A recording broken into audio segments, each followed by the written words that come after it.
Hi guys, आप लोग देख सकते हैं कि मैं एनटीपीसी का मॉक टेस्ट देने जा रहा हूँ और कैसे मॉक टेस्ट दे सकते हैं उसकी सारी डिटेल्स आपको बताने जा रहा हूँ। इवन मैं वहाँ से 2-4 क्वेश्चन भी करूँगा। सबसे पहले ये sarkariresult.com है, यहाँ इस पे मैं क्लिक करूँगा और जैसे मैंने यहाँ पे क्लिक किया, यहाँ पे एनटीपीसी का एडमिट कार्ड का जो ऑप्शन आ रहा है, यहाँ पे रेलवे यहाँ पे आप देख सकते हैं। ये इस टैब को मैं सेलेक्ट करूँगा और इस पे मैंने क्लिक किया। उसके बाद मैं सबसे नीचे आऊँगा और सबसे नीचे आप लोग ये देख सकते हैं, ये वाला ऑफिशियल वेबसाइट। अब यहाँ पे आके मैं यहाँ क्लिक करूँगा और जैसे यहाँ पे मैंने क्लिक किया तो और मैं स्क्रॉल डाउन कर रहा हूँ जैसा कि आप लोग देख सकते हैं। और जैसे मैंने स्क्रॉल डाउन किया तो एक यहाँ पे ऑप्शन आ रहा है मॉक टेस्ट का, मैं वो ढूंढ रहा हूँ। हाँ, ये आप लोग देख सकते हैं कि ये मॉक टेस्ट के लिए यहाँ पे क्लिक करना होगा आपको। और फिर मैं यहाँ पे क्लिक करता हूँ, क्लिक हियर फॉर एग्ज़ाम। एक सेकंड मैं नीचे भी देख लेता हूँ कुछ और है क्या। Click here for forget registration ID, notice exam schedule rejected. Okay, so basically I click on, मैं click here for mock test पे क्लिक करता हूँ और इस पे मैंने क्लिक कर दिया। और जैसे मैंने क्लिक किया तो आप ये देख सकते हैं कि एक ऐसा इंटरफेस आ रहा है जिसमें कैंडिडेट नेम जॉन स्मिथ है, सिस्टम नेम C001 है। और इसके बाद यहाँ पे लॉगिन डिटेल्स में ये ऑलरेडी डिफ़ॉल्ट फील्ड है, ठीक है, डिफ़ॉल्ट भरा हुआ है। तो इसमें केवल आपको साइन इन करना है। तो जस्ट मैं इसको साइन इन करता हूँ, साइन इन पे ही क्लिक करता हूँ जैसा कि आपको मैं दिखा रहा हूँ। केवल मैं इसी पे क्लिक कर रहा हूँ, ठीक है। उस पर मैंने क्लिक किया। जैसे ही मैंने क्लिक किया ये आप देख सकते हैं कि एक नया विंडो खुल के आया। और इस विंडो पे मुझे क्या करना होगा, ये थोड़ा सा पंजाबी शायद, ये पंजाबी जो भी है। अब इस पे मैं यहाँ आप देख सकते हैं व्यू इन पे जा रहा हूँ। जो मेरा लैंग्वेज होगा मैं उस लैंग्वेज को सेलेक्ट करता हूँ यहाँ से आके, ठीक है। तो फिर यहाँ मैं क्लिक किया तो यहाँ पे मैं बेसिकली हिंदी सेलेक्ट किया। हिंदी सेलेक्ट करने के बाद उसके बाद यहाँ पे एक नेक्स्ट का ऑप्शन दिख रहा है आपको, ये इस पे मैंने क्लिक किया नेक्स्ट पे। और जैसे ही मैंने नेक्स्ट पे क्लिक किया फिर ये सारी चीज़ें आ गई जो इसलिए आपको यहाँ से ड्रॉप डाउन करेंगे तो आपको जो भी जिस लैंग्वेज में देना होगा पेपर वो लैंग्वेज, और यहाँ पे आपको टिक करना होगा। मैंने टिक किया, I am ready to begin. और फिर मैं इसको स्टार्ट करता हूँ और ये प्रोसेसिंग हो रहा है। अब देखते हैं कि नेक्स्ट क्वेश्चन क्या आ रहा है। ओह वाओ, इट्स ऑसम, बहुत बढ़िया है भाई। नवंबर 2020 तक प्राप्त जानकारी अनुसार भारत के मुख्य चुनाव आयुक्त कौन होंगे? ये सारे आप लोगों को पता है, सुनील अरोड़ा होंगे क्योंकि अशोक लवासा तो एडीबी के हैं, रंजीत सिन्हा किसी और चीज़ के हैं, सुशील चंद्रा भी चुनाव आयुक्त नहीं है। तो अब मैं इसको सेव एंड नेक्स्ट किया। इसके बाद आप देख सकते हैं यहाँ पे एक ऑप्शन दिख रहा है आपको सेव एंड नेक्स्ट का, तो इस पे मैंने क्लिक किया। फिर मुझे एक नया क्वेश्चन आया और आप लोग इसमें देख सकते हैं यहाँ पे टाइम चल रहा है, यहाँ पे नंबर ऑफ क्वेश्चंस शो कर रहा है और यहाँ पे सेटिंग में देखना पड़ेगा सेटिंग में है क्या बेसिकली। चलिए बेसिकली वो चीज़ें मैं आपको बाद में देखूँगा और दिखाऊँगा, ठीक है। और यहाँ पे एक क्वेश्चन आया हुआ, क्वेश्चन नंबर 2, निपाह एक क्या है? आपको पता है ये कंप्यूटर वायरस है नहीं, वायरस है नहीं, चक्रवात और लड़ाकू जहाज, इन दोनों में आपको देखना है कि इन दोनों में कौन है। तो इन दोनों में आप देख सकते हैं कि ये निपाह एक चक्रवात है, ठीक है। इस पे मैंने टिक किया, फिर नेक्स्ट कर दिया। फिर नेक्स्ट पे ये देख सकते हैं तीसरे नंबर का क्वेश्चन है, फ्रेंच ओपन 2020 टेनिस टूर्नामेंट का पुरुष एकल खिताब किसने जीता? आपको पता है कि इस बार 2020 में वो विवलंडन ओपन ट्रॉफी नहीं हुआ था, बाकी सारे तीनों हुए थे। तो ऑस्ट्रेलियन ट्रॉफी हुआ था, फ्रेंच भी हुआ था, यूएस ओपन भी हुआ था, ठीक है। तो जहाँ तक मुझे उम्मीद है कि इसके जो विनर जो किताब के विजेता हैं वो राफेल नडाल ही हैं। और ठीक है, फिर मैं तीसरे क्वेश्चन को टिक किया, नेक्स्ट क्वेश्चन पे जा रहा हूँ। ओके, अब देख सकते हैं क्वेश्चन नंबर 4 पे आ गया हूँ मैं।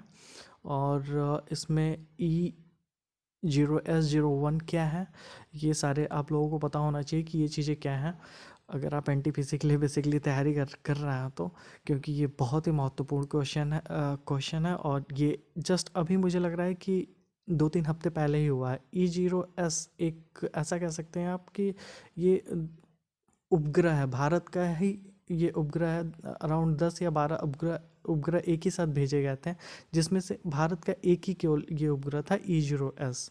और फिर मैं इस पर टिक किया, नेक्स्ट पे जाता हूँ। ओके, अब देख सकते हैं कुचिपुड़ी नृत्य की उत्पत्ति कहाँ हुई। कुचिपुड़ी आपको बताना होगा, उड़ीसा में हो, गुजरात में हो, आंध्र प्रदेश या महाराष्ट्र में। तो जहाँ तक मुझे उम्मीद है कि महाराष्ट्र से, तो आपको पता है कि वो गरबा उरबा टाइप के ही होते हैं। महाराष्ट्र और गुजरात दोनों से सेम ही नृत्य हैं। तो जहाँ तक मुझे उम्मीद है कि उड़ीसा या आंध्र प्रदेश, तो कुचिपुड़ी मुझे जहाँ तक लग रहा है कि ये आंध्र प्रदेश ही है। ठीक, अब मैं बेसिकली ओके, अब देख सकते हैं क्वेश्चन नंबर 6, एक बहुत ही महत्वपूर्ण क्वेश्चन है ये भी। आने वाले टाइम के लिए तो आप लोग पता ही होगा कि आंध्र प्रदेश की नई राजधानी, इवन 3 राजधानियाँ हो गई हैं, लेकिन जो 2024 तक जो फिक्स राजधानी है वो तो हैदराबाद है। तो इसमें पूछा है कि नई राजधानी, तो जहाँ तक मुझे उम्मीद है कि नई राजधानी तो हैदराबाद होगा नहीं, इसको आप काट दीजिए। विजयगरम ये भी नहीं है, ये तो इस टाइप का तो कोई नाम ही नहीं सुना हुआ है। ठीक है, अमरावती तो लग रहा है। ठीक, मछलीपट्टनम ये मुझे थोड़ा सा डाउट इस पे है, लेकिन मैं अमरावती पे क्लिक करूँगा, क्योंकि अमरावती के साथ जाने का फ़ायदा ये है मुझे, क्योंकि मुझे पता है कि अमरावती आने वाले टाइम में अमरावती ही इसकी राजधानी है। इवन 3 राजधानियाँ प्रस्तावित हैं इसके, 3 राजधानियाँ हो चुकी हैं इसकी, हैदराबाद, अमरावती और मछलीपट्टनम। लेकिन मैं मछलीपट्टनम के साथ अभी जाना नहीं चाहूँगा, क्योंकि अमरावती काफ़ी करीब है, तो मैं इसलिए अमरावती पे क्लिक कर रहा हूँ। ठीक, ओके, अब आप देख सकते हैं कि भारत का स्टैचू ऑफ यूनिटी किससे कहते हैं। ये क्वेश्चन नंबर 7 का क्वेश्चन है। इवन अब देख सकते हैं यहाँ आप देख सकते हैं कि मेरा टाइम भी बढ़ रहा है, और यहाँ क्वेश्चन कितने हो गए हैं ये भी शो कर रहा है। और ऊपर के टैब में आप देख सकते हैं कि कितने क्वेश्चन अभी बचे हुए हैं, और पीछे आप देख सकते हैं कि कितने क्वेश्चन आपने अटैम्प्ट किए हुए हैं। अटैम्प्ट जितने भी किए हुए हैं वो आपको यहाँ दिख जाएगा, और जिस जिस नंबर के क्वेश्चन पे हैं वो तो आपको यहीं दिखेगा, और वो रेड में दिख रहा है। ये खास बात है, बड़ी अच्छी बात है। और इसमें एक चीज़ और आप लोग देख सकते हैं कि मार्क फॉर रिव्यू, ये बड़ी अच्छी चीज़ है कि आप इसको मार्क कर सकते हैं। और मार्क फॉर रिव्यू मतलब एक ऐसे कि अपने दोबारा चेक करने के लिए आप इस पर टिक कर सकते हैं, ताकि इस क्वेश्चन को अभी मैं डाउट में हूँ तो आगे चल के देख लूँगा अगर टाइम बचेगा तो। ये उस चीज़ के लिए ये है मार्क फॉर रिव्यू, जहाँ तक मेरा उम्मीद है। Even I am not sure इस चीज़ के लिए, लेकिन आप लोग भी एक बार कंसल्ट कर लेना अपने दोस्तों यारों से। ठीक है, चलते हैं क्वेश्चन नंबर 7 के साइड में। भारत का स्टैचू ऑफ यूनिटी किसके निकट स्थित है। ये तो बड़ी, सरदार सरोवर बांध, भाखड़ा नागल बांध तो ना ही कह सकता हूँ। हीराकुंड तो देखिए, अब इसमें भी मैं आपको दो चीज़, हीराकुंड तो आपको पता है कि ये उड़ीसा के साइड है, टिहरी ये उत्तराखंड में हो गया। ठीक, भाखड़ा पंजाब में हो गया। तो जहाँ तक मुझे उम्मीद है कि सरदार सरोवर बांध इसके लिए उपयुक्त होगा, तो इस पे मैंने टिक कर दिया। अब चलते हैं क्वेश्चन नंबर 8 के साइड। पीसी कल्चर, आप देख सकते हैं पीसी कल्चर सब किससे संबंधित है। पीसी कल्चर तो आपको पता है कि किससे होना चाहिए। मत्स्य से तो होगा नहीं, ये तो काट ही दो आप इसको।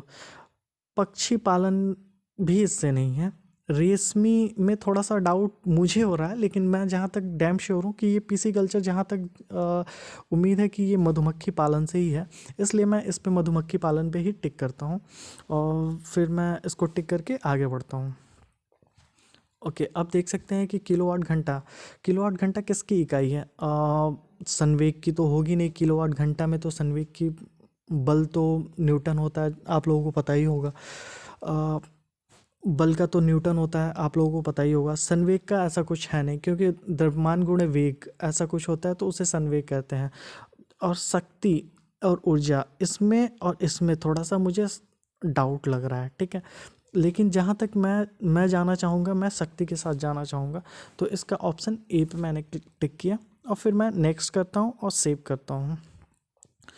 ओके, लैक्टिक अम्ल किस में पाया जाता है? वो it's so good question, you can also see this one. Lactic अम्ल मुख्यतः पालक में तो आपको पता है कि लोहा पाया जाता है, ठीक। सिरका में तो आपको पता है एसिटिक अम्ल पाया जाता है। नींबू में भी वो जो सिरका के गुण होते हैं वही नींबू में होते हैं। लेकिन लैक्टिक अम्ल आपको पता है, मुझे जहाँ तक उम्मीद है कि वो दही है, क्योंकि लैक्टिक अम्ल दही में ही पाया जाता है मुख्यतः, ठीक है। तो मैं इस पे टिक करता हूँ, दही पे। क्वेश्चन नंबर 11 के साइड चलता हूँ। अब इसमें आप लोग देख सकते हैं कि कौन सा विटामिन शरीर में कैल्शियम के अवशोषण में सहायक होता है। कैल्शियम के अवशोषण में सहायक होता है, तो मुझे ए तो लग नहीं रहा है, बी भी नहीं है क्योंकि, और सी भी नहीं। कैल्शियम के लिए अगर कोई बात आती है तो मुझे डायरेक्टली विटामिन डी ऑप्शन उपयुक्त लग रहा है इस प्रश्न के लिए। तो मैंने इस पे विटामिन डी पे टिक किया और आगे चल रहा हूँ। ओके, आप देख सकते हैं क्वेश्चन नंबर 12। क्वेश्चन नंबर 12 भी बहुत ही महत्वपूर्ण क्वेश्चन है, ये आप लोग देख सकते हैं इसको। चलिए इस पे भी थोड़ा सा मैं रिव्यू करता हूँ। सामान्य मनुष्य द्वारा श्रव्य आवृत्ति की रेंज लगभग कितनी होती है? सामान्य मनुष्य की, इसको तो सुन ही नहीं सकता, ठीक। 20,000 से 20,000 हर्ट्ज तक ये उपयुक्त आंसर है और ये सही मुझे लग रहा है, ठीक। ये 20 हर्ट्ज से 20 किलो हर्ट्ज ये नहीं है। 0 हर्ट्ज से 20 किलो हर्ट्ज ये भी नहीं है, ठीक। तो इसमें आप लोगों को ये चीज़ और भी देखनी है, क्योंकि इसमें देख रहा हो घुमाने वाली किसने किलो हर्ट्ज, जबकि नॉर्मली जो होती हैं वो 0 से 20 हर्ट्ज होती है, 20 से 2,000 हर्ट्ज होती है, और 2,000 हर्ट्ज होती है, 20,000 हर्ट्ज समथिंग होती है। और 2,000 हर्ट्ज से ऊपर की आवृत्ति तो हम सुन ही नहीं सकते, वो तो चमगादड़ या फिर चिमनियों की जो धूल मिट्टी होती है उसको साफ़ करने के लिए यूज किया जाता है। तो बेसिकली मैं इस कंडीशन में मैं ऑप्शन नंबर 2 के साथ जाना चाहूँगा, ठीक। अब मैं चलता हूँ क्वेश्चन नंबर 13 के साइड। और क्वेश्चन नंबर 13 में आप लोग देख सकते हैं कि निम्नलिखित में से कौन सी एक धातु नहीं है? जहाँ तक उम्मीद है मुझे, पारा भी एक धातु ही है। अधातु, पारा आई थिंक अधातु, मुझे पारा धातु है। एल्युमिनियम तो पता ही आप लोगों को धातु है। सोडियम और फास्फोरस में थोड़ा सा मैं असमंजस में हूँ, इसलिए मैं सोडियम के साथ जाना चाहूँगा कि सोडियम एक धातु, आई थिंक मुझे नहीं लगता कि सोडियम एक धातु है, ठीक। अब दोस्तों, अब मैं इतना क्वेश्चन करता हूँ और आप लोगों को डेमो दिखाने के लिए ये सारी चीज़ें मैंने किया हुआ था, ठीक है। बाकी मेरे पास देर आर 100 क्वेश्चन है, और 100 क्वेश्चन पे भी अगर आप लोगों को जाना है, okay, it's a very good things. अगर आपको 99 क्वेश्चन देखना है, 100 क्वेश्चन देखना है, 98 क्वेश्चन देखना है, तो जस्ट आप उस पर 99 क्वेश्चन देखना है तो 98 नंबर के क्वेश्चन पे क्लिक कर सकते हैं। 99 नंबर के क्वेश्चन पे देखना है तो आप 99 नंबर के क्वेश्चन पे क्लिक कर सकते हैं, जैसा कि मैं क्लिक करके देख रहा हूँ और मैं डायरेक्टली उस क्वेश्चन पे चला जा रहा हूँ, ठीक है। फाइनली एक रिव्यू था ये सेटिंग में जाके देखने का कि सेटिंग में मैं आप लोगों को क्या दिखा सकता हूँ। सेटिंग में मुझे दिख रहा है कि ये व्यू इन हिंदी आंसर 13 के नॉट आंसर्ड आपने देखा, 4 के मैंने उत्तर नहीं दिए थे तो उसका है, और नॉट विजिटेड 83 क्वेश्चन मैंने नहीं देखा था, ये उसका है। मार्क फॉर रिव्यू पे तो मैंने कोई क्लिक ही नहीं किया था। Answered and mark for review will be consider for evaluation, तो अभी मैंने इस पे भी कोई क्लिक नहीं किया था। अगर मैंने इस पे भी क्लिक करता तो ये इन दोनों पे भी नंबर मुझे दिखता। इन दोनों पे मैंने कोई क्लिक नहीं किया था मार्क फॉर रिव्यू, इसलिए इन दोनों पे कोई नंबर नहीं दिख रहा है, ठीक है। फिर मैं अब आप लोगों को ये कंप्लीट करता हूँ दोस्तों, ये आज का सेशन कंप्लीट करता हूँ। और बाकी अगर कोई क्वेरी होगी तो you can also comment comment me to get the more knowledge, ठीक है। अगर आप लोगों को कोई भी संदेह हो या जानकारी चाहिए तो आप लोग इस पर मुझे कमेंट के माध्यम से आप लोग अपने सुझाव पा सकते हैं, अपने प्रश्नों का उत्तर पा सकते हैं। बाकी यहाँ पे आप लोग देख सकते हैं कि टोटल कितना टाइम बचा हुआ है। ये टाइम आपका बचा हुआ दिखा रहा है, ऐसा नहीं दिखा रहा है कि जो आपने टाइम स्पेंड किया हुआ है, ये टोटल बचे हुए टाइम को दिखा रहा है। ठीक, और कैलकुलेटर, आई थिंक कैलकुलेटर का भी यूज़ देख ही लेते हैं कि कैलकुलेटर में क्या है। कैलकुलेटर में आप लोग देख सकते हैं कि कैलकुलेटर पे मैं क्लिक कर रहा हूँ तो कुछ हो नहीं रहा है। इवन ये टाइम लेफ्ट का ही वो सिनेरियो बता रहा है कि क्या है क्या नहीं है। बाकी एक चीज़ और है, ये एक ये चीज़ बचा हुआ है, इस पे मैं क्लिक कर रहा हूँ, वो चीज़ देख रहा हूँ कि वो चीज़ क्या है।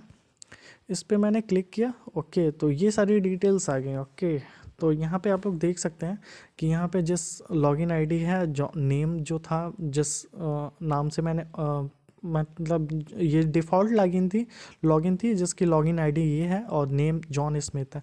ठीक है दोस्तों, तो आज का मैं सेशन यहीं समाप्त करता हूँ, और इसके लिए मैं अलविदा आप लोगों से चाहता हूँ, और अपना ख्याल रखें, और अगले सेशन का इंतज़ार करें। तब तक आप देखते रहिए इसको। धन्यवाद, बाय बाय।